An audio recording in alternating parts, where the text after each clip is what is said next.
Did Kyle Larson actually crash at Indianapolis because of a brake failure? According to Hendrick Motorsports, no, he did not. Kyle Busch is in continuously leading headlines. I'm going to break down a bunch of the recent news about my favorite driver, Kurt Busch, who also missed a third straight race due to his concussion. Ty Gibbs gets another shot.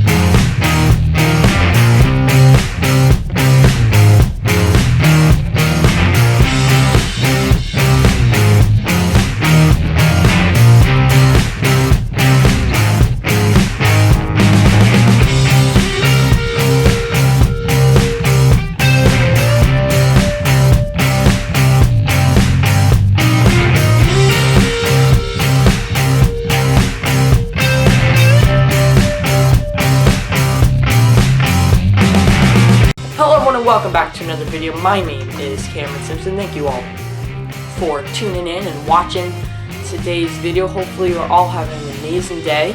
And let's get into today's video, talking about some news around the garage and kind of what's happening. And we have some pretty big stories to get to on this late week edition. So let's jump right into it. NASCAR is heading to Michigan this weekend. Excited for that.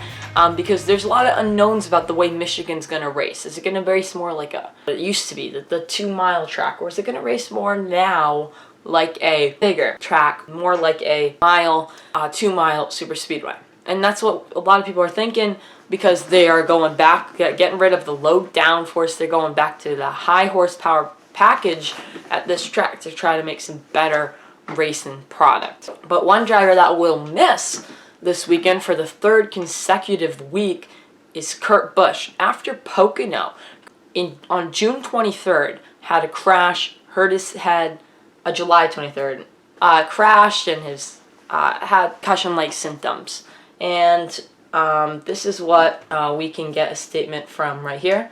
While I'm continuing to make improvements every day, and I can't wait to get back into the number 45 Monster Energy Toyota Camry TRD, I have yet to be cleared to return to competition and will not be participating in the NASCAR Cup Series race this weekend at Michigan International Speedway. That's Kurt Busch's tweet Wednesday. I know Ty will continue to do a great job representing 2311 and the number 45 Monster Energy team at Michigan. I'm working hard to get back to 100%, and it's my hope to be back in the car at Richmond Raceway. Thanks to everyone for continued support, and I look forward to being back on track soon. Ty Gibbs finished 16th and 17th. 16th at his debut in Pocono, 17th at Indianapolis. Richmond is the hope. That's the goal for Kurt, and hopefully he can get there. But this is obviously not what we want to see. We don't want to see drivers out on concussion basis, but Ty Gibbs has been also like in the shadows, because if a deal doesn't get made with Kyle Busch, who we'll talk about at the end of the video, I think everyone points to Ty Gibbs to fill the 18 car seat. Now, is Ty Gibbs ready to fill that seat? I say no. I say we need to pump the brakes. Ty Gibbs needs at least, I would give him one more year. He's still very, very young. Give him at least one more year in the Xfinity Series. Yes, he is winning there. He is dominating. He is probably the star of the Xfinity Series. Let him be the star longer. And sure, so far in this 2311 equipment, Ty Gibbs is ranking in top 20 finishes. He's doing better than some veterans of this field that don't run well like that. But he's also in good equipment, so I guess that's kind of tough. He's doing better than a guy like Brad Keselowski, who's, I would say his equipment's almost on par. But look, that's kind of, I look at it and say, for Ty Gibbs, this is an incredible opportunity to showcase his talent. And he is a talented driver, and he will be good in the Cup Series. I will make that prediction now. He will be good in the Cup Series. I'm rooting for the kid, but I think he's going to take Kyle Busch's role, and that's what a lot of people think. And if that ends up happening, I don't think he's ready yet.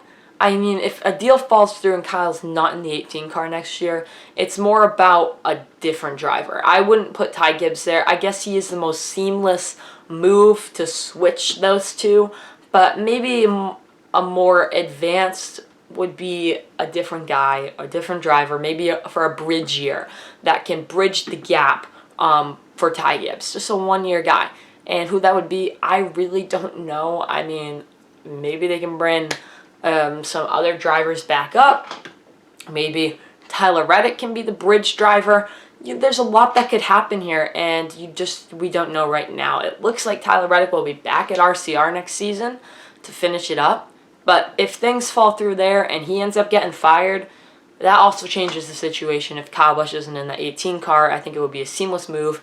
Tyler Reddick to the 18 for a bridge year, then goes to 2311 Racing, and who knows who comes back to the 18. We'll talk about that a little bit later as well, but that is your news on Kurt Busch. Now to some speculation and the rumor mill spinning very, very fast, because if you don't remember, take a look one more time. This scary crash at Indianapolis this weekend where the 5 car slammed into Ty Dillon, and originally it was believed to be a mechanical failure on the car, a brake failure, and that's what we thought it was originally. But after a week's review, Hendrick put out a statement saying that there was no mechanical failure in the car. And so this has got the whole NASCAR garage and Twitter feeds going like crazy, wondering, wait, what? This wasn't a mechanical failure? What the heck? Oh, obviously the best case scenario would be that there was, most likely case is that maybe it wasn't a brake failure, could have been driver error, could have drove too deep in the corner, could have been too fast, something like that. Or maybe the brakes did go out, they were fading, and they came back, but they were weak, and they came back afterwards. They weren't there at the time, they overheated. That's probably the most likely case, one of those two, a driver error, or the brakes failed, and they came back when Hendrick went to look at them. But it's still, what doesn't add up is why, even if those two things happen, Hendrick Motorsports feels the need to, put this out there. And I am definitely not against some good conspiracy theories. I mean, look, I always have my little conspiracy theories about Hendrick Motorsports and NASCAR. We see how closely knit the two are, and how every time there's like a new car or something new in the sport, Hendrick seems to have just like 1 or 2 steps ahead from the rest of the field. Trust me, I am not against conspiracy theories, and I have slightly my own with this type of situation too. Do I think both of these teams are cheating and stuff like that? No, but spread the rules a little bit, and is NASCAR trying to cover it up a little bit? So some of the best stuff I've heard so far from this is we have some people think that it is just 100% a brake failure, and Hendrick doesn't want to say that their equipment failed. I can believe that, but I just say don't say something at all if I was Hendrick, if there was nothing wrong. Some people that maybe it was a medical issue. It was very hot at that track. It was a hot day. Maybe Kyle Larson blacked out into the corner. I doubt it, but maybe he did. And Hendrick, still, if that was the case and Hendrick Motorsports knew that, why feel the need to bring that up? Why feel the need to put that in the mainstream that this could have been the case? I don't think so. Another people are saying that maybe Hendrick was spreading the rules a little bit. Maybe they were actually, doing something illegal, and now we're trying to cover it up. That could be happening too. See, that is, we heard Brad Keselowski early in the week talk about that. We need to be handing out penalties like candy to these teams and drivers, and again, not against it. Penalties are a necessary thing in the sport, but I also don't like seeing every single person get a penalty every week and over-officiated, and I'm not a fan of that. But maybe teams are spreading the rules, and maybe Hendrick is trying to pick it up. The most likely case is the brakes failed, and then during post-inspections, they were back. That's the most likely case for this car. But Kyle Larson did not do a post-race interview in the infield garage. Ty Dillon did. Kyle Larson said he wanted to spend that time with his team. So obviously some interesting pieces to the puzzle there. And who knows what has happened.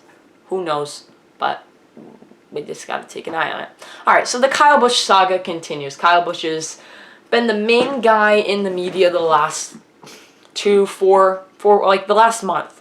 After longer than that. I made a video a while ago, and this is the last video I talked about this subject because it's been such an emotional roller coaster in this subject, and I haven't really felt great about talking about it because Kyle Busch is obviously my favorite driver. This is going to be a slightly biased opinion, but when I looked at it, I said, okay, in the beginning of it, it looked like maybe Kyle Busch is just a little paranoid. You know, they're probably going to end up getting a contract for him. Do you have any sort of time frame for when you want your plans to be decided for next year? Yesterday. You're getting antsy about it? I'm not getting antsy about it. If it happens, it happens. If it don't, it don't. Goodbye. So goodbye is an option? Ask Joe Gibbs. Then it started progressing pretty much downhill when it looked like Kyle Busch, the last couple weeks we learned that Oracle, a main sponsor for F1, was going to jump on board, and that fell through, and then things kind of seemed like, oh shoot, Kyle Busch is not going to race in a NASCAR Cup Series seat next season. He is not going to race in NASCAR next year. And that was upsetting, obviously, to think that. But then all of a sudden this week, things started to climb a little bit more uphill. Kyle Busch, for the first time, and we know Kyle Busch is a big pay grade. He is paid the most in the garage. Many people speculate he has a pretty high value in the market, and there's not many teams that will be able to afford Kyle. So Kyle Busch said this. Closer. No, nothing really right now. What's it come down to? Being competitive, money? What are you looking for your next chapter? I don't think money's ever been the objective or ever been the issue. Obviously, I know where the sports landscape is. I know what's happening, and the talk from my side was that I know there needs to be concessions made, and to race for under my market value, and I've accepted that and have told everybody that, and just trying to see where all that lies. Did you talk to anybody else at Pocono? Any other teams while you were there? Every week we're talking with somebody, yes. Do you have any more or less confidence this week whether you'll be back at JGR than a week ago? No, I would say no more or less. They haven't necessarily put a drop-dead date on it for when the unicorn shows up if something happens. He is open to a pay cut. That is big. We heard this a while ago, that he said he was open to cutting his pay, and things continue to climb uphill slightly.